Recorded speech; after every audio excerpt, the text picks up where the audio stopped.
ప్రార్థన ప్రతి పరిస్థితిని మారుస్తుంది అనేది మన అందరికీ తెలిసిన విషయమే. నిన్నే కొన్ని విషయాలు చెప్పాను కదా, అసలు ప్రార్థన చేయలేనివాడు బ్రతికుండడం అవసరం లేదన్నాడు ఒక ఆయన. అసలు ప్రార్థన చేయనివాడు బ్రతికుండడం కూడా అనవసరం అన్నాడు. కానీ అంత సీరియస్గా క్రైస్తవ్యము తీసుకోరు. ప్రార్థన చేయరు అని అంటే చేయరు, అంతే. ఆ విధంగా గడిచిపోతూ ఉంది. మరి ప్రార్థన చేయలేని వాళ్ళు నరకంలో ప్రార్థన చేయాల్సి వస్తుందని చెప్పాను కదా నేను. నిజమేనా అబద్ధమా? ఖచ్చితంగా నిజమే. ఈ మధ్యలో ఎవరో కొన్ని నరకాన్ని చూసి వచ్చిన వాళ్ళు, పరలోకాన్ని చూసి వచ్చిన వాళ్ళు అని కొన్ని అంటే విషయాలని మాట్లాడుతూ ఉన్నారు. యూట్యూబ్లో చూస్తూ ఉన్నాం మనం. ఎవరో పార్ట్ 1, పార్ట్ 2, పార్ట్ 3 అని కూడా పెడుతూ ఉన్నారు. అప్పుడు నరకంలోనికి తీసుకుని వెళితే అమ్మాయిని, చనిపోయిన అమ్మాయిని అక్కడ ఆత్మని తీసుకుని వెళితే అక్కడ ఆవిడ చూస్తూ ఉంది. అక్కడ అందరూ ప్రార్థనలే చేస్తున్నారంట. ఎక్కడ? నరకంలో. ఏసయ్యా మరొక అవకాశం ఇయ్యి ఏసయ్యా, మళ్ళీ నేను ఒకసారి వెళ్ళి రెక్టిఫై చేసుకొని వస్తాను, నన్ను పంపించేసయ్యా, ఏసయ్యా ఒక్కసారి నన్ను కనికరించేసయ్యా అని అక్కడ ప్రార్థన చేస్తుంటే ఎంత ప్రార్థన చేసినా అక్కడ ప్రార్థనలకి జవాబులు అనేవి రావు. జవాబులు రాని ప్రార్థనలు నరకంలో వాళ్ళందరూ అలా చేస్తూ, ఇక్కడ ప్రార్థన చేయలేని వాడందరూ కూడా అక్కడికి వెళ్ళి పాపం వాళ్ళ ప్రార్థనా పరులుగా మారిపోతారు అక్కడ. ఇక 24 hours ప్రార్థన. మనల్ని అంటూ ఉంటారు, నువ్వు అంతంత ప్రార్థనలు చేస్తుంటావు కదా, నేను చేయక్కర్లా, 5 నిమిషాలు చేస్తే దేవుడు నాకు అన్నీ ఇచ్చేస్తాడంటారు కదా, వాళ్ళందరూ అక్కడ చేస్తారనమాట. మనమేమో అక్కడేం చేస్తాము?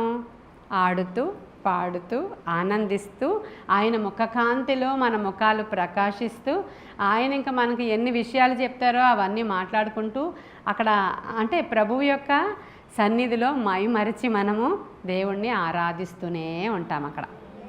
ఇది మనకు అక్కడ జరుగుతుంది. ప్రభా మాకు అది ఇవ్వు, ప్రభా మాకు ఇది ఇవ్వు, మాకు నీటి చొక్క ఇవ్వు, మాకు నీటి బిందువు ఇవ్వు, మా అక్కను రక్షించు, మా నాన్నని రక్షించి. అక్కడ ఏం అడగక్కర్లా.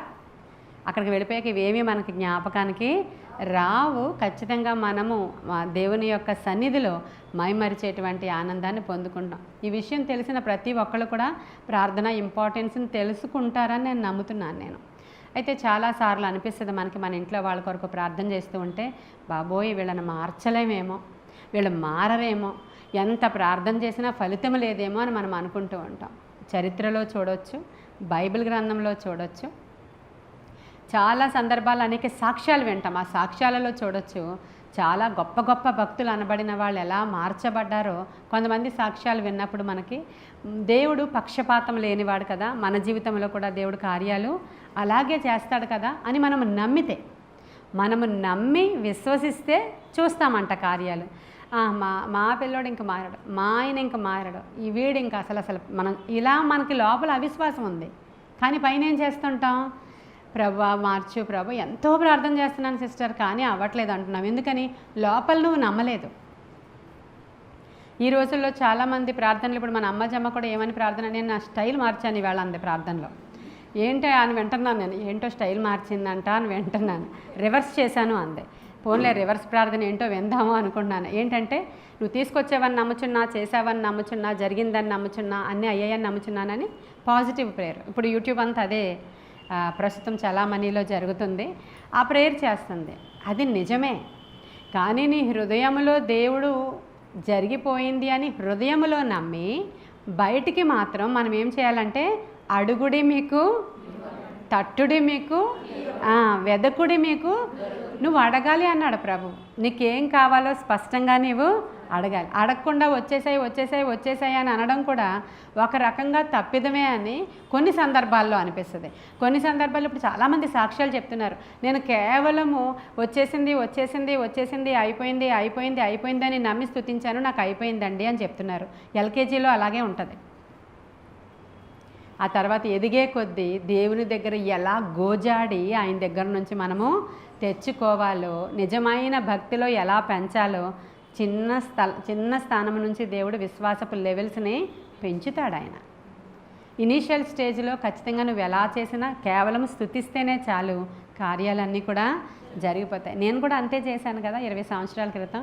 కేవలం నాకు ప్రార్థన రాని కారణంగా స్తుతిస్తూ ఉండగా నా బంధకాలు తెగిపోయి నేను సేవకురాలుగా కూడా మార్చబడిపోయాను. ఆ తర్వాత నుంచి అన్నిటికీ స్తుతిస్తే అవ్వదు, అడుగు అంటాడు నువ్వు. అప్పుడు ఖచ్చితంగా ఈమె కొరకు నేను ప్రార్థిస్తున్నాను, ఈమెకు స్వస్థత అవ్వాలి, దాని నుంచి విడిపించబడాలి, ఆమె ఇలా అవ్వాలి, ఆమె అలా అవ్వాలి అని ప్రార్థన చేస్తే అప్పుడు ఆ విధంగా దేవుడు తట్టి లేపుతా ఉంటాడు. అయితే నీకు ఇలాంటి రోగం, మరణకరమైన రోగం వచ్చింది కాబట్టి నేను కేవలము స్తుతిస్తాను, నువ్వు కూడా స్తుతించుకో అంటే అవి కొన్ని సందర్భాల్లో జరగవు. అడగాలి, మనం సాతానుని గద్దించాలి, వాడిని మనము పారద్రోలాలి, ఎదిరించాలి వాడిని. అప్పుడు మనకి జయాన్ని దేవుడు ఇస్తాడు. కాబట్టి ప్రార్థనలో లెవెల్స్ ఉన్నాయి, ప్రార్థనలో రకాలు ఉన్నాయి. ఎలా ప్రార్థించాలో కొన్ని ప్రార్థనలను అనుదినము మీకు నేను నేర్పిస్తూనే ఉన్నాను. చేయొచ్చు, జరిగిందని నేను నమ్మి విశ్వసిస్తున్నాను అనే ప్రార్థన చేయొచ్చు. మరి కాబట్టి అన్నిటికీ ఒకే సూత్రం అనేది మాత్రం ఎప్పుడూ వర్తించదు. ప్రతిదానికి ఒకే సూత్రం కాదు, ప్రతిదానికి దేవుడు చెప్తాడు, నీకేం కావాలో అడుగు అంటాడు గుడ్డి భర్తమేని. అప్పుడు ఆయన అంటాడు, నా కన్నులు తెరవబడాలి ప్రభువా అంటే, అయితే సరే అని చెప్పి ఆయన అదే ప్రార్థన చేస్తాడు. ఇంకొక గుడ్డివాడి దగ్గరికి వెళ్ళినప్పుడు ఆయన బురద తీసి, ఆయన ఉమ్మి వేసి, దాన్ని ఇలా పేస్ట్ లాగా చేసి అప్పుడు ఆ కళ్ళుకి రాసి, అక్కడికే ప్రొసీజర్ అయిపోయిందా? అవ్వలేదు. ఇంకా సిలోయం అనే కోనేటి దగ్గరికి వెళ్ళి అప్పుడు నీవు కళ్ళు కడుక్కుంటే అప్పుడు నీకు కళ్ళు వస్తాయని చెప్తాడు. అక్కడ ప్రొసీజర్ వేరు, ఇక్కడ ప్రొసీజర్. ఇంకో చోట ఇంకొక వాడు ఉన్నాడు, వాడు ఎవడంటే పక్షవాత రోగం వచ్చి మంచం మీద కదా, పరుపు మీదే పడున్నాడు 38 సంవత్సరాల నుంచి. వాడికి ప్రొసీజర్ ఏంటంటే అసలు ఎవరైనా సరే ఆ నీటిలోనికి వెళ్ళి మునగాలి.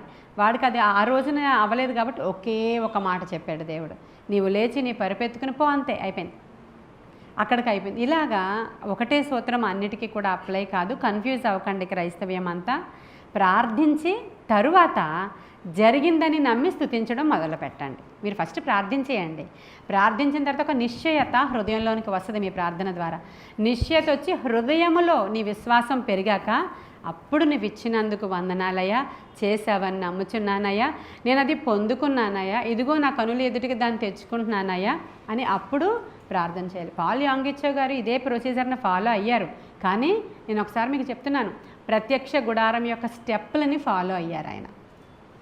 ఫస్ట్ శుద్ధీకరణ, గంగాళం దగ్గర నీ హృదయము, నీ మనసు, నీ ఆత్మ, నీ తలంపు, నీ కళ్ళు, నీ ఒళ్ళు అన్నీ కడుక్కోవడం, పరిశుద్ధపరుచుకొని కన్నీటితో. ఇప్పుడు నువ్వు ఇప్పుడు మీరున్నారండి, ఈరోజు మీ ఇంట్లో మీ భర్తకి మీకు చిన్న డిస్టర్బెన్స్ వచ్చింది, వచ్చి తిట్టేసుకున్నారు ఇద్దరు. తిట్టేసుకున్న తర్వాత ఎప్పుడు అరవలేనంత గట్టిగా అరిచేశారు మీరు. అరిచేసిన తర్వాత అమ్మో ఇప్పుడు నా ప్రార్థన టైం అని స్తుతి స్తోత్రం అన్నీ జరిగినవని నమ్ముచున్నానంటే అవుతుంది. అదే నువ్వు ఫస్ట్ వెళ్ళి కన్నీరు విడిచి, నాయనా నన్ను క్షమించు, అనుకోలేదు నేను, కానీ నా నోటి దోషం చాలా గట్టిగా అరిసేసాను ప్రభా, నన్ను మన్నించని మన్నించాడు దేవుడు అనే కన్ఫెషన్ నీకు వచ్చే వరకు నీ ప్రార్థన వెళ్ళదు అక్కడ, నీ స్తుతి కూడా వెళ్ళదు అక్కడ. కాబట్టి ఫస్ట్ స్టెప్ ఏంటంటే మనము కన్ఫెషన్, శుద్ధీకరణ. ఏదో ఒకటి చేస్తాం రోజులో, చూపు ద్వారా, మాట ద్వారా, వినికిడి ద్వారా, ప్రవర్తన ద్వారా, ఏదో ఆయనకి విరోధంగా ఏం చేసామో ఫస్ట్ ఎప్పుడు మనము శుద్ధీకరించుకొని పరిశుద్ధపరుచుకొని నెక్స్ట్ స్టెప్ ఏంటంటే ఇప్పుడు మనం దేనికోసం ప్రార్థిస్తున్నామో సిద్ధపాటు కలిగి అప్పుడు దాని నిమిత్తమై ప్రార్థన చేసి అప్పుడు థర్డ్ స్టెప్లో నువ్వు చేసిన ప్రార్థన జరిగిందని నమ్మి విశ్వసించి ఆ విశ్వాసం హృదయంలో భద్రం చేసుకొని ఫోర్త్ స్టెప్కి వచ్చేటప్పటికల్లా నేను నిశ్చయముగా నమ్ముతున్నాను, నువ్వు చేసేసినందుకు వందనాలని అప్పుడు చెప్పండి. అందుకని ప్రతిదానికి ఒకటే సూత్రం అనేది ఎప్పుడు కూడా పని చేయదు. మనకందరికీ జార్జ్ ముల్లర్ అనేటువంటి వ్యక్తి తెలుసు కదా. ఆయన ఎంతోమంది అనాథలను ఆయన పోషించినటువంటి విశ్వాస వీరుడు, ఆయన ప్రార్థనా వీరుడు. ఆయన అసలు ఆయన ఎంత గొప్ప ప్రార్థన అంటే ఆయన గదిలోనికి పోయి ప్రార్థన చేశాడంటే చుట్టుపక్కల వాళ్ళందరూ వణికిపోవాలి, ఎందుకంటే ఆయన ఏం చేశాడో అది జరిగిపోద్ది కాబట్టి. ఆయన ఫస్ట్ ఎలా ఉన్నాడో ఎవరికి తెలియదు, మీ ఎవరికి. ఆయన చిన్నతనం నుంచి జర్మనీలో పుట్టాడు. ఆయన 1805వ సంవత్సరంలో పుట్టాడు ఆయన జర్మనీలో. అయితే వాళ్ళ నాన్నగారు, అమ్మగారు అందరూ కూడా క్రైస్తవులే, లూథరన్ సంఘానికి సంబంధించిన విశ్వాసంలో వాళ్ళు వెళుతూ ఉండేవారు.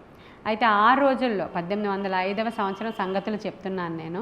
వాళ్ళ నాన్నగారు ప్రభుత్వంలో ఉన్నటువంటి అధికారే, కానీ సంఘానికి కూడా ఒక అధ్యక్షుడిగా ఉంటూ ఉండేవాడు. సంఘంలో కొన్ని క్యాడర్స్ ఉంటాయన్నమాట, అధ్యక్షులు, సిఆర్, ఇది అది, పాస్టర్ గారు, ఇలా అందరూ ఉంటారు. కానీ ప్రతిదానికి కూడా ఆ రోజుల్లో జీతాలు ఇచ్చేది గవర్నమెంట్. పాస్టర్ గారికి జీతం ఇచ్చేది, ఆ అధ్యక్షులకి జీతం ఇచ్చేది. అలా జీతాలు ఇస్తూ ఉన్నప్పుడు వీళ్ళ అంటే గవర్నమెంట్ నుంచి వచ్చినటువంటి జీతము, ఆయన నాన్నగారు గవర్నమెంట్ పనులు చేస్తున్నారు కాబట్టి ఆ డబ్బులు ఇవన్నీ ఇంట్లో ఉంటున్నప్పుడు దొంగతనం చేస్తూ ఉండేవాడు ఈ ముల్లర్. ఇంట్లో డబ్బులు దొంగతనం చేసి పట్టుకుని వెళ్ళిపోయి జలసాలు చేసుకుంటూ ఉంటాడనమాట కుర్రోడు ఈయన అప్పుడు. అయితే అలాగా అలవాటైపోయింది, ఇంట్లో డబ్బులు తీయడం అనేది అలవాటైపోయింది. తండ్రి అడుగుతున్నాడు, ఇక్కడ డబ్బులు మిస్ అయినాయి తీసావా అని. నేను అస్సలు తీయలేదు. అబద్ధాలు, సరదాలు, జల్సాలు, తిరుగుడు, అసలు ఇవన్నీ అలవాటైపోయినాయి ఆయనకి. అలవాటైపోయి పాప భీతి అనేది ఏమీ కూడా లేదు. క్రైస్తవుడే కానీ పాప భీతి లేదు.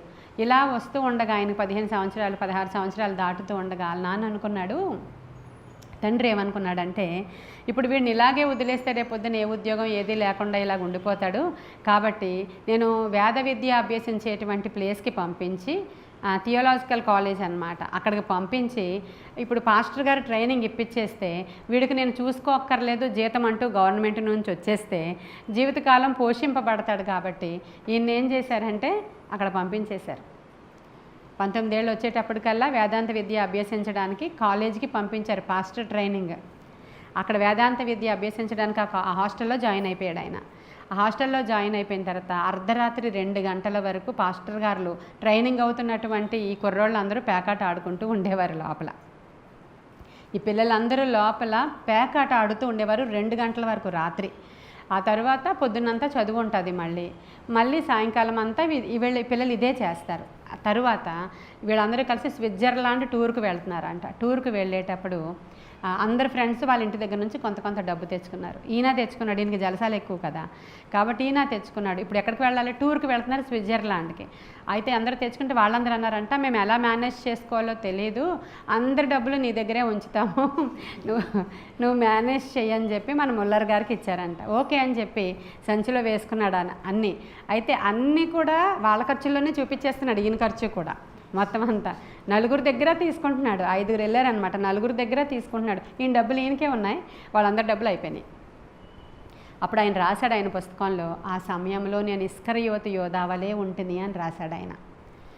జాగ్రత్తగా గమనించండి, ఆ సమయంలో నేను ఇస్కరియోతు యోధావలే ఉంటుంది అని రాశాడు ఆయన. సరే, ఇది అయిపోయింది. అయిపోయిన తర్వాత ఇంకా సరిపోవట్లేదు లగ్జరీ ఆయనకి, తిరుగుళ్ళు సరిపోవట్లేదు, బయటికి వెళ్ళిపోయి హోటల్లో బస చేసి, ఆ తర్వాత ఆ హోటల్కి డబ్బులు కట్టకుండా అక్కడ ఎంజాయ్ చేసేసి అన్ని రకాల తిరుగుళ్ళు తిరిగాడు మన ముల్లర్ గారు. అన్ని రకాలు, 25 ఏళ్ళు వచ్చేటప్పటికి అన్ని రకాలు, త్రాగుడు, తిరుగుడు, జోదము, అబద్ధాలు, దొంగతనం, ఇవన్నీ కూడా ఆ యవనస్తుల్లోనికి ఎంటర్ అయిపోయినాయి. అయితే మొత్తానికి ఆ హోటల్లో డబ్బులు కట్టకుండా మళ్ళీ వెళ్ళిపోయాడంట. అంటే అదంతా అన్నీ కూడా ఇంకా అలా చీటింగ్ అనమాట. ఆ తర్వాత 2వ సారి 3వ సారి దొరికిపోయాడు ఆయన, జైల్లో పెట్టేశారు ఆయన. అప్పుడు తన తండ్రికి కబురు పంపిస్తే వచ్చి ఆయన విడిపించి మళ్ళీ తీసుకెళ్ళి దాంట్లో పెట్టారు. మళ్ళీ తీసుకెళ్తే అయినా సరే ఆయన ఎంత మాత్రం కూడా మార్పు రాలేదు. ఇలాంటి యవనస్తులు చాలామంది ఉన్నారు కదా ఇప్పుడు ఈ రోజుల్లో. ఏదో చేస్తే మార్పు వస్తుంది, ఏదో పాస్టర్ గారి దగ్గర తీసుకెళ్తే మార్పు వస్తుంది, ఏదో ఒక్కసారికి గట్టిగా బుద్ధి వచ్చేలాగా చేస్తే, ఆ పోలీసులు తీసుకెళ్ళి బుద్ధి చెప్తే బుద్ధి వచ్చేస్తుంది అనుకుంటుంటారు, కానీ రాదు. హృదయాన్ని మార్చేవాడు ఆయనే ఖచ్చితంగా. మళ్ళీ వాళ్ళేమో మారరేమో అనుకుంటామేమో, ఖచ్చితంగా మారుస్తాడు ఆయన. ఆయన శక్తిమంతుడు. ఈ రోజుల్లో ఎంతోమంది యవనస్తుల తల్లిదండ్రులు ఏడుస్తున్నారు. భక్తి చేసినట్లు వెళ్ళిపోయి ఆరాధన కోసం వేల మంది, లక్షల మంది ఆరాధించేస్తున్నారు కదా క్రైస్తవ యువకులు. మరి ఇంక డ్రగ్స్ తీసుకునే వాళ్ళు ఎవరు? సిగరెట్లు కాల్చే వాళ్ళు ఎవరు? మందు కొట్టే వాళ్ళు ఎవరు? రోడ్డు మీద తిరిగే వాళ్ళు ఎవరు? మరి ఇన్ని లక్షల కాంగ్రిగేషన్ అంతా ఆరాధించే వాళ్ళల్లో ఉంటే అదే ఇదే చేసేవాళ్ళు కూడా ఉన్నారు చాలామంది. తల్లిదండ్రులకే తెలుసు పిల్లలు ఎలా తిరుగుతున్నారు. అయితే మళ్ళీ తీసుకొచ్చి కాలేజీలో పెట్టారు ఈ యొక్క ముల్లర్ గారిని. ఒకరోజు ఈయన ఫ్రెండ్ ఒక ఆయన ఉన్నాడంట. ఆయన ఏం చేశాడంటే, జోగన్ వ్యాగ్నర్ అనేటువంటి ఒక వ్యక్తి ఇంట్లో గృహకూడిక జరుగుతుందంట. ఎప్పుడు ఇది? 1825వ సంవత్సరంలో. అప్పుడు ఈయన అడిగాడు, ఈ సాటర్డే నేను ఒక ప్రేయర్కి వెళ్తున్నాను, వస్తావా అని. రానన్నాడు ఈయన ఫస్ట్. అయితే మళ్ళీ ఇన్వైట్ చేశాడంటే, నేను సాటర్డే ప్రేయర్కి వెళ్తున్నాను, వస్తావా ఒక ప్లేస్ కంటే. ఏం తోచక వెళ్ళాడంటే ఈయన. వెళ్ళేటప్పటికి ఆ వ్యాగ్నర్ అనేటువంటి వ్యక్తి మోకరించి నేల మీద పడిపోయి హృదయ భారంతో ప్రార్థన చేస్తున్నాడు. అయ్యా, ఈరోజు కూడికను బాగా జరిగించండి అయ్యా, ఈ స్థలాన్ని పరిశుద్ధపరచండి అయ్యా, మరి ఆత్మలను తీసుకొని రండి అయ్యా, నన్ను వాడుకోండి అయ్యా అనేటువంటి ప్రార్థన చేస్తూ ఉన్నాడంట. చేస్తూ ఉన్నప్పుడు ఇతనికి వింతగా చూస్తున్నాడు ఎవరు? ముల్లర్. అలా మోకరించి కూడా ఎవరిని చూడలేదంట ఈ క్రైస్తవుడు. అలా నేల మీద పడిపోయి మోకరించిన ఏ క్రైస్తవుడిని కూడా ఈయన అప్పటికి చూడలేదంట. క్రైస్తవ ఇంట్లోనే ఉన్నాడు, వాళ్ళ నాన్నగారు ఆ చర్చిలో పెద్దే ఆయన, కానీ ఆయన ఎప్పుడు కూడా చూడలేదంట. ఇంత మోకరించి అంత ఏడుస్తూ ఎందుకు చేయాలి ఆయనకు తెలియదు. ఏదో 4 అభ్యాసాలు అక్కడ చేసేస్తే, చదివేస్తే ఒక జీతగాడి కింద వెళ్ళిపోవాలి అనే ఆలోచన ఉన్నటువంటి ఆ యవనస్తుడు ఆయన ఎందుకు అంత నేల మీద పడి అలా ఏడుస్తూ ప్రార్థన చేస్తున్నాడు అర్థం కాలేదు. కానీ గుండె మాత్రం బరువెక్కింది ఆయనకి. అర్థం అవ్వలేదు కానీ గుండె భారమైంది. భారమయ్యి మొత్తానికి చూస్తూ ఉన్నాడు. ఆయన ప్రార్థన అయిపోయింది, కూర్చున్నారు. దేవుని వాక్యం బోధిస్తున్నాడు ఆయన. ఒక కార్మికుడు అతను, చదువుకోలేని వ్యక్తి అతను, కానీ దేవుని యొక్క కాలింగ్ ఉన్నటువంటి వ్యక్తి. ఇక్కడ వెళ్ళినటువంటి పిల్లలెవరికి దేవుని కాలింగ్ లేదు. వాళ్ళు జీతగాళ్ళ కింద బ్రతకడం కొరకైనటువంటి ఆ రోజుల గురించి మాట్లాడుతున్నా. ఈ రోజుల్లో ఎవరి విశ్వాసాన్ని కానీ, ఎవరి మందిరాలను కానీ, ఎవరి డినామినేషన్స్ కానీ నేను అనడం లేదు. ఆ రోజుల్లో ఆయన రాసినటువంటి పుస్తకంలో ఉన్న మాటలనే నేను మాట్లాడుతూ ఉన్నాను. అయితే ఈయన చూసినప్పుడు ఈయనకి ఏదో వింతగా అనిపించింది. ప్రార్థన చేశాడు ఆయన. ఏవో 4 మాటల వాక్యం కూడా చెప్పాడు ఆయన. చెప్పిన తర్వాత వెళ్ళిపోతున్నప్పుడు షేక్ హ్యాండ్ ఇస్తున్నప్పుడు అన్నాడంట ఆయన, ఆ వ్యాగ్నర్ అని ఆయన అన్నాడంట, నా ఇల్లే ఎప్పుడు కూడా నీ కొరకు తెరిచే ఉంటుంది, నా హృదయము నీ కొరకు తెరిచే ఉంటుంది, నా గృహం కూడా తెరిచే ఉంటుంది, నువ్వు ఎనీ టైం రావచ్చు అని చెప్పాడంట ఆయనకి. సరే అని ఇంటికి వెళ్ళిపోయాడు. నిద్ర పట్టట్లేదు ఆ రాత్రి ఆయనకి. నిద్ర పట్టకుండా దొర్లుతున్నాడు, అటు ఇటు దొర్లి ఆఖరికి మోకాళ్ళ మీద పడ్డాడంట. మోకాళ్ళ మీద పడి చిన్నగా ప్రార్థన మొదలుపెట్టి, పెద్దగా ఏడుపు మొదలుపెట్టి, మొత్తం పాపాలు ఒప్పుకొని ఆయన అంతా దేవునికి సరెండర్ అయిపోయి రాత్రి అంతా కూడా దేవునితోనే సావాసం చేసి ఉదయానికి వ్యాగ్నర్ని చూడాలనిపిస్తుంది అతనికి. కానీ మళ్ళీ శనివారం వరకు ప్రేయర్స్ లేదు, మళ్ళీ సాటర్డే వరకు వెయిట్ చేయాలి. మనలో ఎవరికైనా అంత ఆతృత ఉందా? మళ్ళీ శుక్రవారం వరకు మా పాస్టమ్మ గారిని చూడలేం మేమని ఆతృత.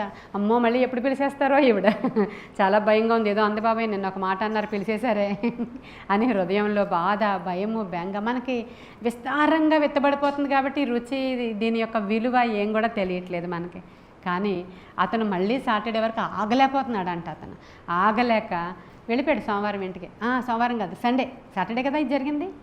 సండే చర్చ్ ఉంటుంది కదా, అయినా సరే అతని ఇంటికి వెళ్ళిపోయాడంట. వెళ్ళిపోయి అతనితో మాట్లాడితే ఇతడు చేసిన తప్పు పనులన్నీ చెప్పేశాడంట, ఇతడు చేసినటువంటి దొంగ పనులన్నీ చెప్పేశాడంట, ఇతను చేసినటువంటి పాపాలన్నీ చెప్పాడు. మంగళవారం వెళ్ళాడు, సోమవారం వెళ్ళాడు, శుక్రవారం వెళ్ళాడు, ఇంకా ఆగట్లేదు ఆయన. అలా వెళుతూ ఒక గని కార్మికుడు ఇంటికి, పామరుడి ఇంటికి వెళ్ళినప్పుడు ఇతనికి రక్షణ భాగ్యం ఆ ముల్లర్ గారికి కలిగింది. హల్లెలూయా. ఇంకా తర్వాత మనకి జార్జ్ ముల్లర్ గారి గురించి తెలిసిందే కదా మీకు. ఆయన బుక్ చదువుకుంటే మీకు ఇంకా ఇన్ఫర్మేషన్ దొరుకుతుంది. ఇక ఎంత గొప్ప సేవకుడి కింద మార్చబడ్డాడు, ఎంత గొప్ప విశ్వాస వీరుడి కింద మార్చబడ్డాడు, ఎన్ని వేల ఆత్మలను ఆయన రక్షించాడు, ఎంత అనాథ పిల్లలను ఆయన పోషించాడు, ఇంత గొప్ప కార్యాలు దాచిపెట్టి ఉంచాడు దేవుడు. చాలామంది యవ్వనస్తులు, అంటే నేను ఇప్పుడు ఏం చెప్తున్నానంటే, ఇంట్లో నిర్జీవం అయిపోయి ఒక ఏరియాలో ఎందుకు పనికి రాకుండా ఉన్నారు అనుకున్నటువంటి యవ్వనస్తుల్ని కూడా దేవుడు ప్రార్థన ద్వారా ఖచ్చితంగా వాడుకుంటాడు. ఆ గదిలో వాళ్ళు చేసినటువంటి చిన్న గది, వీళ్ళు వెళ్ళేది పెద్ద పెద్ద కెథడ్రల్స్కి వెళుతున్నారు, వాళ్ళు పెద్ద పెద్ద మందిరాలు, ఇంగ్లీష్ వాళ్ళు కట్టిన మందిరాలు, దాంట్లోకి వెళతారు, వాళ్ళు చైర్లో కూర్చుంటారు. అదిగో ఆయన సో అండ్ సో ఈ రోజు కొరకై సిద్ధపరచనివి అని అక్కడ ఉంటాయి, అవి మాట్లాడతారు, వచ్చేస్తారు. ఆత్మల భారం కలిగి చేసేది లేదు ఆ రోజుల్లో నేను మాట్లాడుతున్నా. కాబట్టి ఇవన్నీ కూడా ఆయనకి హృదయంలో మార్పు తీసుకొచ్చి 1825లో ఈయన రక్షణ భాగ్యాన్ని పొందుకున్నాడు జార్జ్ ముల్లర్ గారు. కాబట్టి ఇప్పుడు ఇలాంటి యవ్వనస్తులు మారతారా లేదా? ఇప్పుడు మారతారు. ప్రార్థన చేయమంటున్నాడు దేవుడు. నువ్వు ప్రార్థన చేస్తే ఇలా మృతులైపోయిన వాళ్ళు బ్రతికే ఉన్నారు, కానీ వాళ్ళు ఎవరు? మన గృహాలలో ప్రార్థనలు లేని వాళ్ళందరూ మృతులు అని, వాళ్ళందరూ మృతులే. వాళ్ళందరూ వెళ్ళేది నరకం దగ్గరికే. అసలు విచక్షణ తెలిసి దేవుడు, దయ్యము, పాపము కాదు అనే 4 తెలిసిన తర్వాత ఇంక నీకు చిన్నోడాడు, పెద్దోడాడు, అప్పుడే నేను ఏం చెప్తాను, అప్పుడే ఏమి నేర్పిస్తాను మా చిన్నపిల్లలకి అని అనుకుంటూ ఉంటారు కదా. అలా ఏమీ లేదు. అక్కడ అన్ని ఏజ్ గ్రూపుల వాళ్ళు ఉన్నారని, మరి అక్కడికి వెళ్ళి చనిపోయి ఒక ½ అవర్ తర్వాత తిరిగి వచ్చినటువంటి ఒక లేడీ చెప్పినటువంటి టెస్టిమోనీలో నేను విన్నాను ఇది. ఎవరిని, ఒక చిన్న బిడ్డ కూడా అక్కడ ఉన్నాడు అని చెప్పి. వాళ్ళకి విచక్షణ జ్ఞానం ఈ రోజుల్లో చిన్నపిల్లలకి కంప్యూటర్ జ్ఞానం ఉందని మనం మురిసి మొక్కలైపోతున్నాం కదా. ఇది వరకు పెద్దోళ్ళు అయ్యే వరకు స్పెషల్ కోర్సు నేర్చుకుంటేనే ఆ జ్ఞానం వచ్చేది వాళ్ళకి. ఇప్పుడు చిన్నప్పుడే ఎందుకు ఇచ్చారు దేవుడు? విచక్షణ అంతా తెలుసుకోవాలని. సమయము లేదు గనుక అపవాది వేగిరముగా వాడు పనులు వాడు చేసుకుంటున్నాడు కనుక ఈయన పనులు ఈయన వేగిరంగా చేస్తూ ఆ చిన్నపిల్లలకే జ్ఞానం ఇచ్చేస్తున్నారు దేవుడు. విచక్షణ జ్ఞానం అన్నీ వచ్చేస్తున్నాయి. ఎదిగినవాడు భక్తులు ఎదుగుతున్నాడు. మన చిన్నపిల్లలు ఎన్నెన్ని వాక్యాలు చెప్తారు కదా, ప్రార్థన చేసుకుంటారు కదా, నన్ను చూస్తే మురిసిపోతారు కదా. ఎందుకని వాళ్ళకి జ్ఞానం వచ్చేసిందే, వాళ్ళకి తెలివితేటలు వచ్చేసినాయి. తెలిసిపోయి చిన్నప్పుడే టీవీ కట్టేయాలా, చిన్నప్పుడే సినిమాలు చూడకూడదా, చిన్నప్పుడే పాటలు వినకూడదా, చిన్నప్పుడే డ్యాన్సులు వేయకూడదా, అన్నీ అలాగే చెప్తారు మీరు అని అంటుంటారు కదా కొంతమంది. మీరు వింటున్నారు కదా, మన ఇళ్లలోనే ఉంటారు వాళ్ళు. అర్థమవుతుందా మీకు? చిన్ననాట నుంచే వాడు నడవవలసిన మార్గము వాడికి నేర్పించు, వాడు అప్పుడు పెద్దవాడయ్యాక ఇదే వాడికి. కాబట్టి చిన్ననాటి నుంచే మనము నేర్పవలసినది మనం వాళ్ళకి నేర్పాలి అని బైబిలే చెప్పేస్తుంది. కానీ తల్లిదండ్రులు ఒప్పుకోరు. చిన్నపిల్లలండి, ఇంకా చిన్నపిల్లలండి అంటున్నారు. ఒకసారి అర్థం చేసుకోండి మీరు. వారి కొరకు మనం ఎలా ప్రార్థన చేయాలి? నిర్జీవమైన స్థితిలో ఉన్నటువంటి ఆ పిల్లలు, దేవునిలో లేని వాళ్ళు, నిర్జీవమైన స్థితిలో ఉన్న దిమ్మల్ లాంటి వాళ్ళు, బ్రతికుండి కూడా వాళ్ళు చనిపోయిన వారి కిందే లెక్కంట. ఏం చేయమంటున్నాడు దేవుడు ఈరోజు? ఇలాంటి లిస్టులోనే పరిశుద్ధ అగస్టస్ అనేటువంటి ఆయన కూడా మీకు చాలాసార్లు చెప్పాను ఆయన గురించి. అతను ఆ అమ్మాయిలను తెచ్చుకొని పక్క రూములోనే ఉంటే తల్లి యువతల గదిలో కన్నీటితో ప్రార్థించేదంట. యవ్వనస్తుడిగా ఉన్నప్పుడు అంత భయంకరమైనటువంటి అడిక్షన్స్లోనికి వెళ్ళిపోయాడు పరిశుద్ధ అగస్టస్. అక్కడ పక్కన అమ్మాయితో ఎంజాయ్ చేస్తున్నాడు కొడుకు. ఇటువైపు తల్లి తలుపులు వేసుకొని కన్నీళ్లు విడుస్తూ బోర్ని ఏడుస్తూ ఉంటే, ఏంటి అంత చిరాకు వస్తుంది నాకు అని తిట్టేవాడు అంటాడు వచ్చి. అయినా సరే తల్లి ప్రార్థన ఆపేది కాదంట. సరే సరే అని చెప్పి మళ్ళీ సైలెంట్గా చేసేదంట ఆ తల్లి. త్రాగుడు, తిరుగుడు, జోదము, ఇంకా అసలు అతనికి చేయలేని పాపం అంటూ అతనికి విషయంలో ఏమీ లేదు. ఆ తల్లి అలా ప్రార్థిస్తూనే ఉంది మౌనంగా. గదిలోనికి వెళ్ళి ఆమె గదిలోనే కూర్చొని అలా ప్రార్థన చేస్తూ ఉండేదంట. ఏమన్నారంటే మత్తయి సువార్త 6వ అధ్యాయం 6వ వచనంలో, నీవు ప్రార్థన చేయనప్పుడు ఎక్కడికి వెళ్ళిపోవాలి? గదిలోనికి వెళ్ళిపోయి తలుపులు వేసుకొని రహస్యమందు చూస్తున్న నీ దేవునికి రహస్యముగా నీవు మొర్ర పెడితే ఆయన నీకు రహస్యంగా 100 మంది దగ్గరికి పరిగెత్తిపోయి నువ్వు బాబోయ్ అమ్మోయ్ నా కొడుకు ఇలా అయిపోయాడు అదో ఇదో నువ్వు గోల చేస్తే జరిగేది కాదు. అక్కడ ఏం చేస్తే జరిగేది? నీవు వెళ్ళిపోయి గదిలోనికి వెళ్ళిపోమన్నాడు దేవుడు. స్పష్టంగానే చెప్పాడు ఆయన. వాడు బ్రతుకున్నాడు కానీ మృతుడే వాడి గురించి నువ్వు వెళ్ళి బ్రతికించి ప్రవ్వా, బ్రతికించి ప్రవ్వా, చచ్చిపోయాడు వాడు, బ్రతికించి ప్రవ్వా అని ఏడవాలి. ఒక చచ్చిపోయిన బిడ్డ కొరకు ఎలా ఏడుస్తారో అలాగ ఏడ్చి ప్రార్థన చేసినప్పుడు కార్యం జరుగుతుంది అని కొత్త నిబంధన నుంచి పాత నిబంధన వరకు చూస్తే మనకు అర్థమైపోద్ది. ఒక చోట 2వ రాజుల గ్రంథంలో ఒక ఇంటికి వచ్చాడు ఎలీషా. అక్కడ బిడ్డ చనిపోయాడు. చనిపోతే ఏం చేస్తున్నాడు అక్కడ? ఆ బిడ్డను ఆయనను ఇద్దరు కలిపి గదిలోకి వెళ్ళిపోయారంట. 4వ అధ్యాయం 32 చూడండి. 2వ రాజుల గ్రంథం 4వ అధ్యాయం 32. ఎలీషా ఆ ఇంట జొచ్చి బాలుడు మరణమై ఉండి తన మంచం మీద పెట్టబడి ఉండుట చూచి తానే లోపలికి పోయి వారిద్దరే లోపల ఉండగా తలుపు వేసి, అయిపోయిందండి చదివేశాను నేను. వాళ్ళు ఏం చేశారు? తలుపు వేసి గదిలోనికి పోయి అనే కాన్సెప్ట్ మాట్లాడుకుంటున్నాం మనం. నీవు ప్రార్థన చేయడానికి దేవుడు రహస్యాలు చెప్పమని మీరు అడుగుతున్నారు. ప్రభా ఏదైనా రహస్యం చెప్పు ప్రభా, నేను ఎలా ప్రార్థన చేయాలో చెప్పు ప్రభా, ఏదైనా కొంచెం చెప్పు ప్రభా, నేను అలా ప్రార్థన చేస్తానని అడిగేవాడు. ప్రార్థనా పరుల గురించి మాట్లాడుతున్నానండి నేను. అడిగేవాళ్ళు ప్రార్థనా స్టైల్ నాకు నేర్పించి, నా బిడ్డ కొరకు ఎలా ప్రార్థించాలో నాకు నేర్పించి, ఇంకా ఈ అంశం కొరకు నేను ఎలా మొర్ర పెట్టాలో నాకు నేర్పించు, నాకు ఈ కార్యం ఇంకా జరగట్లేదు, నేను ఏ స్టైల్లో చేస్తే అవుతుందో నాకు నేర్పించు అని మనం ఏమైనా అడుగుతూ ఉంటాయని చెప్తాడు. అయితే నీవు గది లోపలికి పోయి నీ తలుపు వేసుకొని, ఏమండి కొంచెం ప్రార్థన చేయరా మా అబ్బాయి గురించి, ఏమండి ప్రార్థన చేయరా, ఏమండి ప్రార్థన చేయరా, ఏమండి అని అడగొద్దు. నీవు గదిలోనికి పోయి తలుపులు వేసుకొని రహస్యమందు చూస్తున్న నీ దేవునికి నీవు మనం ప్రార్థన చేస్తే 100 ఇళ్ళకి తెలియాలా, మనం ఇప్పుడు ప్రార్థన టైమింగ్స్ అని తెలియాలా, కొంతమందికి ఇలాగా నేను ఇంతంతసేపు ప్రార్థన చేసేసానని తెలియాలా, ఇన్ని ఉపవాసాలు ఉన్నానని తెలియాలా, నేను మా భార్య ఎంత గొప్పదండి, తెల్లవారుజాము లేసి ఇలా ప్రార్థన చేస్తానని భర్త అనుకోవాలా, ఆయన ఉన్నప్పుడే చదవాలా, ఆయన ఉన్నప్పుడే నేను ఆవిడ ప్రార్థన పరురాలు అనిపించుకోవడానికి చేయాలని నటన చాలామంది చేస్తారు. నాకు తెలుసు 100లో 80 మెంబర్స్ ఇలా ఉంటారు.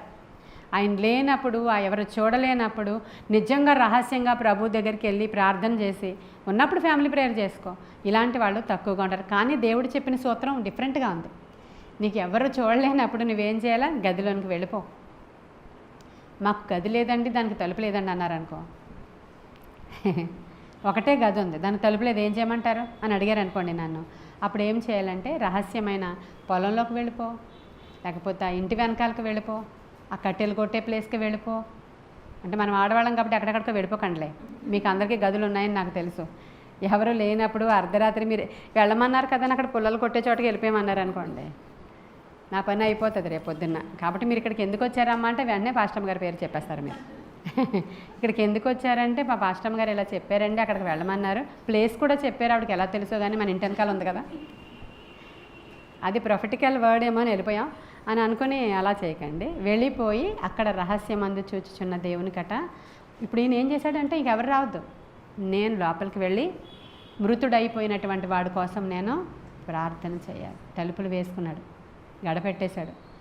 ప్రార్థన చేసేవాడును ఆ మృతుడే ఉన్నారు లోపల. చూసారా, ఇక్కడ మరి మనకి లోబడిన వాళ్ళని పిల్లలు అక్కడ ఉండరు కదా, ఎక్కడో తిరుగుతూ ఉంటారు, ఏదో చేస్తూ ఉంటారు. వాడికి లొంగట్లేదు, నరకాగ్నిలోనికి వెళ్ళిపోయి వాళ్ళు పడిపోతున్నారు అనేటువంటి, వాడు మృతుడైపోయాడు అనేటువంటి పిక్చర్ నీకు లోపల ఉండాలి. ఉన్నప్పుడు నీకు ఆటోమేటిక్గా వాళ్ళ గురించిన భారం ఆటోమేటిక్గా వస్తుంది మనకి. వచ్చి ఆ తర్వాత భారంతో ప్రార్థన చేశాక, అప్పుడు ఇందాక చెప్పాను నేను మీకు ప్రేయర్ స్టైల్. ఫస్ట్ మీరు భారం వచ్చిందా, ఫస్ట్ ఏడు చేసి ప్రార్థన చేసుకున్న తరువాత విశ్వాసం తెచ్చుకోవడానికి ప్రార్థన చేయండి దేవుడి దగ్గర నుంచి. దానికోసమని వాక్యాలు వినండి, వాక్యాలు చదవండి. విశ్వాసం వచ్చిన తర్వాత హృదయంలో నిశ్చయత కలిగిపోద్ది కదా, పెదవులతో కాదు, ఇక్కడ నిశ్చయత కలిగిపోయాక అప్పుడు స్తుతించండి. జరిగినందుకు వందనాలు, చేసినందుకు వందనాలు, ఇదిగో నా కనులు ఎదుట మారిన నా బిడ్డ కనబడుతున్నాడు నీకు వందనాలు, నా బిడ్డ మృతుడు కాదు సజీవుడే నీకు వందనాలు. అప్పుడు స్తుతి యాగం. ఈ స్టెప్స్ అన్నీ కంప్లీట్ చేసి స్తుతి చెల్లిస్తే అది ఫుల్ ప్లెజ్డ్గా ప్రేయర్ అవుతుంది ఖచ్చితంగా.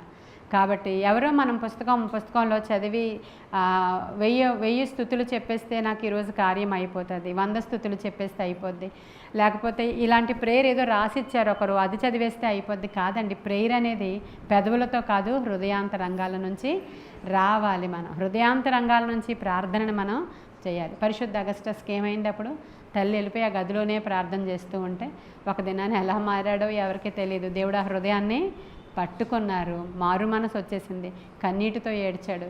అయ్యే ఏంటి నిన్నటి వరకు ఇంత దరిద్రుడివి నువ్వు, ఇంత బుద్ధిలేనుడివి నువ్వు, ఇంత తాగుబోతువు నువ్వు, ఇంత తిరుగుబోతువు నువ్వు, నువ్వేట్రా ఇలా మారిపోయావే అని అడిగితే ఆయన ఏం చెప్పాడంట, అయ్యా నా తల్లి కన్నీటి ప్రవాహంలో కొట్టుకొని పోయి ఆయన సింహాసనం దగ్గర పాదాల దగ్గర ఆగానయ్యా అన్నాడంట. హల్లెలూయా, ఎంత గొప్ప విషయం ఇది.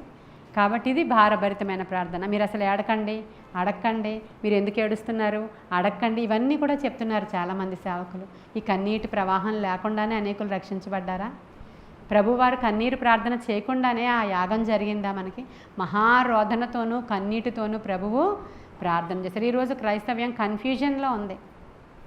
ఏడకూడదంట, అడుక్కోకూడదంట, అడుక్కునే వాళ్ళలాగా ఏడిచి అడగకూడదంట, దేవునికి చిరాకు వస్తుందంట, కేవలం 24 గంటలు స్తుతించాలంట. ఇలా రకరకాల సేవకులు చెప్తూ ఉన్నప్పుడు మొత్తం క్రైస్తవ్యం కన్ఫ్యూజ్ అయిపోతూ ఉంది. ప్రార్థన మనకి ఎవరు నేర్పించాల్సిన అవసరత లేదు, మన సమస్యలే మనకి ప్రార్థనల్ని నేర్పించేస్తాయండి. ఇలాంటి ఒక కథ కూడా ఉంటుంది, మీకు ఐడియా ఉంది అనుకుంటున్నాను. రోజు ఒక పాస్టర్ గారి దగ్గరికి వచ్చి ఒక అబ్బాయి అడుగుతున్నాడంట, నాకు ఈత నేర్పించండి అని. అప్పుడు ఏం చేశాడంట ఆయన, రారా నేర్చుకుందామని అక్కడ తీసుకుని వెళ్ళిన తర్వాత దాన్ని తోసేశాడంట దాంట్లోకి. అయ్యో నాకు అసలు ఈత రాదు కదండి, నేర్పించమని అడిగితే తోసేసావేంటి అంటే, అప్పుడు 2 చేతులు ఎలా కొట్టు, 2 కాళ్ళు ఎలా కొట్టు అన్నాడంట ఆయన. అంటే చనిపోతున్నాం అనేటప్పటికి ఈత దానికి ఆటోమేటిక్గా రక్షించుకోవడానికి మనం ఎలా ప్రయత్నం చేస్తూ ఉంటాం మొత్తానికి. అది మనకి దీనికి సూట్ అయినా సూట్ అవ్వకపోయినా ప్రార్థన మాత్రం కొంతమందికి చేయడం రాదు, నేర్చుకోవాలని అడిగితే ప్రభువే పరిశుద్ధాత్ముడు ఏమని రాసింది బైబిల్లో, పరిశుద్ధాత్ముడే మీలోనికి వచ్చి మీకు ప్రార్థనకి సహాయం చేస్తాడంట. సహాయం చేసే ఆత్మ దాని పేరు. ముందు రోమియోలకు రాసిన పత్రికలో ఇవన్నీ నేను 7 ఆత్మలు గలవాని సంగతులు మీకు అంతా బోధించాను. నేను ఒక్కొక్క ఆత్మ గురించి నేను మీకు వివరించాను. నేను 7 ఆత్మలు గలవాడు, ఆయన సహాయం చేసే ఆత్మ అంట. ఆయన ఏం చేస్తాడంటే యుక్తముగా ఎలాగున మీరు ప్రార్థన చేయవలెనో దాని గురించి ఆయన మీకు ఏం చేస్తాడంట, బోధిస్తాడు, నేర్పిస్తాడు. ఏ టైంలో ఎలాంటి ప్రార్థన చేయాలి, ఎన్నిసార్లు మనం అలాంటి ప్రార్థన చేసి మనం జయం పొందుకున్నాం కదా మనం అందరం. ఇది ప్రేయర్ స్టైల్స్. కాబట్టి మరి మనం 7వ నెలంతా ప్రార్థనలు చేయాలి. చర్చిలోనే కాకుండా ఇంటి దగ్గర కూడా మీరు ప్రార్థన డెవలప్ చేసుకోవడానికి అవసరమైన సంగతులు బోధిస్తున్నాను నేను మీకు. ఇంకా ఎలా చేయాలి, ఇంట్లో ఎవరెవరు నిర్జీవంగా ఉన్నారు వాళ్ళందరూ కూడా ఎలాగున్నా మీరే ఉన్నారేమో చూసుకుని ఒకసారి లోపలికి వెళ్ళి నా నా నా అంతరంగ పురుషుడు ఎక్కడైనా చచ్చిపోయాడేమో ప్రభువా, ఆయన మృతుడైపోయాడేమో, లేపు నాయన నా అంతరంగ పురుషుని బ్రతికించు ప్రభువా అని మనం ప్రార్థన ఫస్ట్ మనం మొదలు పెట్టుకుని మనం బ్రతికి అప్పుడు ఇతర బ్రతికిన వాళ్ళని, చనిపోయిన వాళ్ళని మనం బ్రతికించాలి.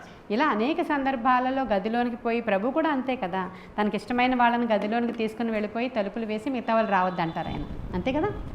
లోపలికి వెళ్ళి అప్పుడు ఆ యొక్క చనిపోయినటువంటి కుమార్తెనే బ్రతికిస్తాడు. సంఘం అంతా కష్టంగా ఉన్నప్పుడు వాళ్ళందరినీ ఏం చెప్పారు ప్రభువు, ఊరి మీద తిరక్కండి, ఆ ఇంటికి ఈ ఇంటికి వెళ్ళకండి, అక్కడికి ఇక్కడికి ప్రేయర్ సెల్స్కి వెళ్ళకండి, ప్రేయర్ సెల్స్కి వెళ్ళమని చెప్పాల. ఏమన్నాడు ఆయన, గదిలోనికి పోయి తలుపులు పెట్టుకొని ఆ మేడ గదిలో కూర్చొని జవాబు వచ్చే వరకు గదిలోనే ఉండండి మీరు కదా, చెప్పారా లేదా? తలుపులు వేసుకొని మీరు ప్రార్థన చేయమని చెప్పారా లేదా? పేతురు చెరసాల్లో ఉన్నాడు, అప్పుడు ఏం చేశారు వీళ్ళందరూ, మళ్ళీ వాళ్ళందరూ గదిలోనికి వెళ్ళిపోయి వాళ్ళు తలుపులు వేసుకొని తలుపులు మూసుకొని ప్రార్థన చేస్తే అయ్యింది. ఇప్పుడు కూడా మనం గదిలోనికి వచ్చి తలుపులు వేసుకొని మూసుకొని మనం ప్రార్థనకి కూర్చున్నాం, అవునా కదా చెప్పండి. కాబట్టి ఇప్పుడు ఎవరింట్లో వాళ్ళు కూర్చొని గూగుల్ మీట్లో ఉన్నప్పుడు మీరు అదే చెప్తున్నాను నేను, అటు తిరుగుతూ ఇటు తిరుగుతూ అది తింటూ ఇది తింటూ అది నవ్వులుతూ ఇది నవ్వులుతూ ఆ గదిలోకి వెళ్ళి ఈ గదిలోకి వచ్చి చేయకండి. మీరు ఎక్కడ స్టిక్ అయ్యారో అక్కడ ఎవరు మిమ్మల్ని డిస్టర్బ్ చేయకుండా ఆ తలుపు దగ్గరికి వేసి మొహం గట్టిగా కోపంగా చూడండి, ఇంకెవరు రారు మన గదిలో. అప్పుడు అవతలకి వెళ్ళిపోయి ఇంకెవరు రారు, ఆ తలుపు కొంచెం గట్టిగా వేసుకొని అక్కడ కూర్చొని మీరు ప్రార్థన చేస్తే సాధిస్తాం మనం. చేస్తారు, దేవుడికి పక్షపాతం అనేది లేదు. ఇప్పుడు నేను చెప్పిన ఇద్దరు యవ్వనస్తుల జీవితాల్లో అద్భుతాలు జరిగాయా లేదా? జరిగాయి కదా. మన బిడ్డల జీవితాలు ఇంకా ఎంతోమంది అండి, అసలు దేశంలో యవ్వనస్తుల పరిస్థితి బాగోలేదు, బాగాలేదు. యవ్వనస్తులు అందరూ పాడైపోయి ఉన్నారు, వాళ్ళందరూ మృతులైపోయి ఉన్నారు. ప్రభువే అన్నాడు, ఇంతమంది ఉన్నారు కానీ వాళ్ళందరూ కూడా మృతులే, వాళ్ళందరూ మృతులే. సజీవులు కొంచెం మందే ఉన్నారు, వాళ్ళంతా ఊరికే కాంగ్రిగేషన్కి అక్కడ నింపబడి ఉన్నారు కానీ వాళ్ళందరూ మృతులు అన్నారు.